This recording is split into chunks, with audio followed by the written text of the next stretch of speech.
സത്യം പറയാമല്ലോ സാർ. 5000 രൂപ വരെ കമ്മീഷൻ കൊടുക്കാമെന്ന് പറഞ്ഞതാ. എന്നിട്ടും കാര്യം നടന്നില്ല. വേഗം കൊണ്ടാവനെ, ദാഹിച്ചിട്ട് തൊണ്ട പൊട്ടാറായി. പഞ്ചാര കൂടുതലാണ്, നന്നാറി എസൻസ് ചേർത്തിട്ടുമില്ല. ഏത് കടയിൽ നിന്നാടോ ഇത്? പോസ്റ്റ് ഓഫീസിനടുത്തുള്ള. ആ ഹമുക്കിനോട് ചെന്ന് പറ, ഇങ്ങനെയല്ല ഗ്രേപ്പ് ജ്യൂസ് ഉണ്ടാക്കാൻ. ഓൻ അറിഞ്ഞൂടെങ്കിൽ ഇങ്ങോട്ട് വരാൻ പറ, നമ്മൾ പറഞ്ഞു കൊടുക്കാം. നാരങ്ങ പിഴിഞ്ഞിട്ടില്ലെന്ന്.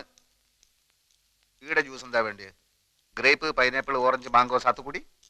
ഒന്നും വേണ്ട, താങ്ക്സ്. ഇനിയിപ്പോ നിങ്ങള് മാനേജർക്ക് കൊടുക്കാന്ന് പറഞ്ഞ 5000 റുപ്യന്റെ കമ്മീഷൻ ഞമ്മക്ക് തരുക.